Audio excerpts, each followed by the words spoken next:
Hey guys, welcome back to All Things Knives, and today we're doing an edge retention test for Buck's 420 high carbon.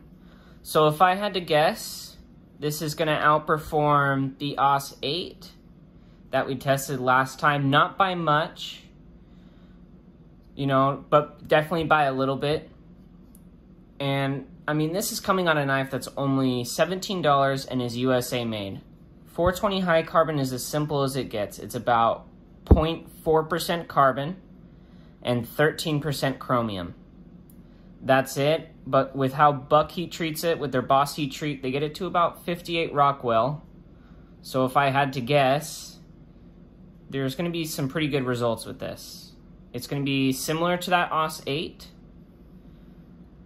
I think the fine edge is going to last a good amount of time, with some working edge. But I think the fine edge due to the Rockwell is probably what's going to carry this. This is a hard one to tape and to cut with because of these thumb studs. So I'm going to probably tape it down here and then tape it somewhere up here. But if this one up here falls off, because I've had that happen before, I'm just going to continue cutting in the same area and just make sure not to use this bit. So I sharpened. This is on its third edge. All right, it's done a Waterstone edge. So it's it was the factory edge, and then that was sharpened on a Waterstone, and then that Waterstone edge was sharpened on here. So and that was done at 17 degrees per side. I started at the 320, if you guys can see that on there. Worked my way to the 600, and then to the ceramic.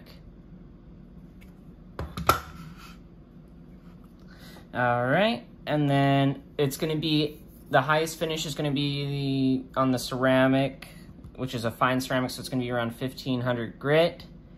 I think this is going to outperform the AUS 8. Oh, and then it was also stropped to deburr on this with just simple chromium oxide compound until the burr was gone, and then a couple strokes each side on this. All right, let's get to the footage.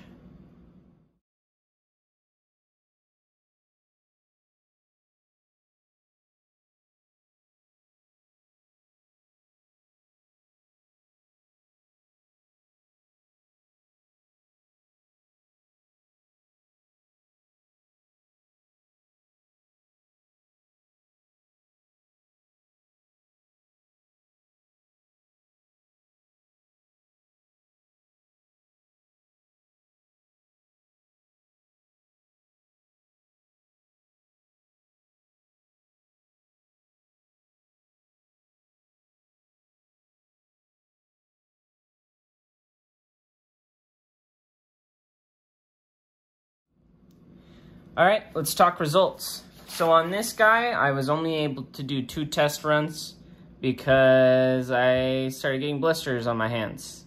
So the first one was below expectations, and then the second one, which was the 4th edge, so we would be past anything that's burnt, really, performed very well, even greater than the AUS 8, and about just as expected where it was performed. So I stopped there to save my hands from any more injury. I actually had I had to switch to my left.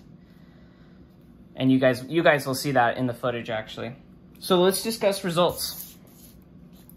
So for the first one, for fine edge, 42 feet.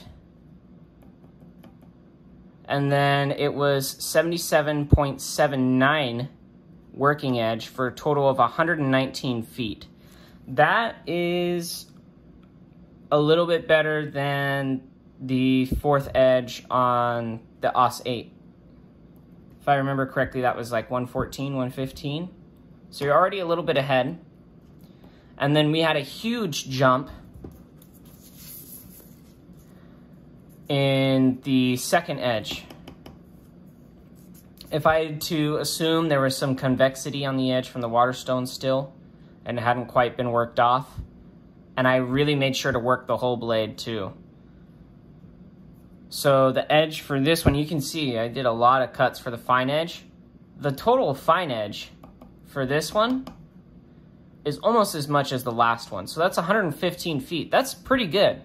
out of this cheap, simple steel that you can get a knife for 17 bucks in.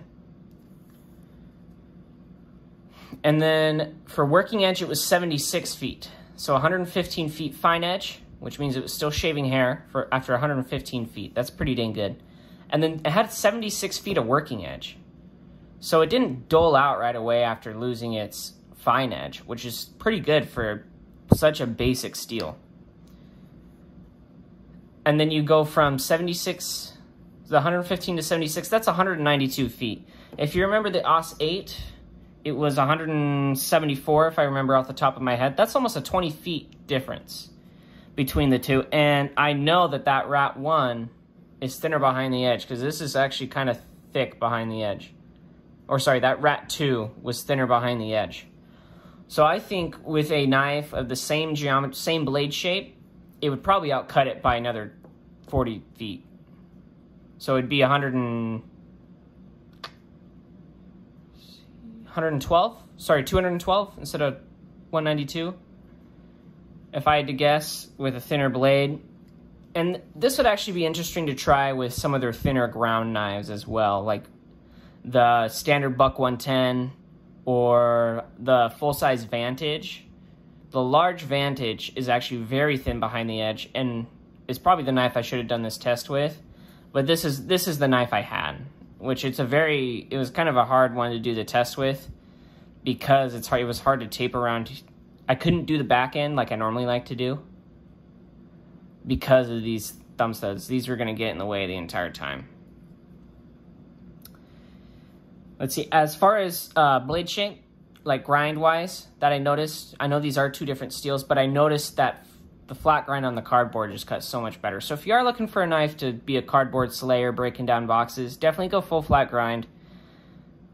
And definitely do a drop point, because when you hit the belly with this thing on cardboard, it goes, you'll see it in the footage, it just cuts right through it.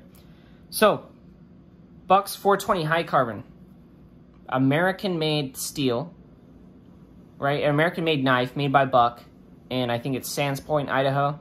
17 bucks. Yeah, the ergonomics aren't that great, right? There's definitely a hot spot right there, right? Which is right where that pocket clip is. So if I were you, I'd take the pocket clip off and do a lanyard. But for 17 bucks, you can get a basic steel, and 420 high carbon is tough. You'll see it in the footage. I was cutting, and I'd slip out, and I'd hit my cutting pad, which you can see. You see all those? That's from me cutting and hitting. So that was maybe a factor of dulling as well. But I still think it did pretty good. Let's actually see if this drops back. So let's see if this drops back rather nice. So we'll just take it to the strap. We'll just do one pass on either side.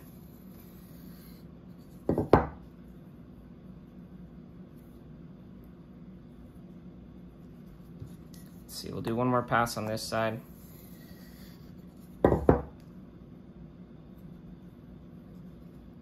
Alright, and then we'll do two on the fine, which I think it's going to need it more on this side. Oh, I mean, that feels really good. That feels like it dropped back. So let's see. Oh man, look at that. I mean, you guys saw it. It was catching before. Oh, you had one catch there, but oh, it's iffy on the strap. If you did more passes, here, actually, instead of saying it, let's try it. All right, that's feeling good. All right, so this brings us to what? Maybe 6 per side, right? Per grit. Okay.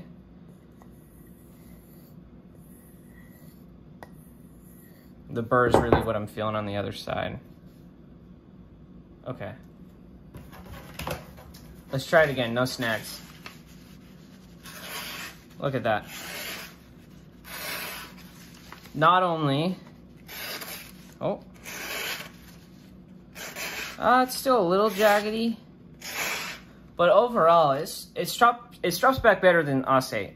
So for 17 bucks, you get a steel that performs for basically more than you pay for it. And I mean, this would be a great beater knife at work. You know, look at that. For 17 bucks, and Buck has their forever warranty. So you break this blade, another 10 bucks, they take care of you. It straps back better than AUS 8. You get a longer edge for AUS 8. I would be interested in seeing how Leatherman's 420 high carbon performs compared to Buck's, because Buck has the reputation of their 420 high carbon being better than everyone else's. So for the money you spend, this is a great blade steel. It straps back relatively easy. You know, it's not going to take maybe the edge before it was on the stone, but if you're just out in the field and you just need to get it back to, you know, get your working edge back or a little bit of your fine edge back, it'll strop. And as you saw, it cuts just fine. It's super easy to sharpen. This pops up a burr like that. So for the price and performance that you get, this is a great steel. It's recommendable to anyone. If your kids want to get their first knife, or you want to get, I know a lot of the older guys like the Buck 110, but the Buck 110 is even just a good work knife. If you just want to get something that's reliable, tough, corrosion resistant, and sharpens really easy, get in some of Buck's 420 high carbon, because it performs well above the price range. Thanks for watching, guys, and as always, stay sharp.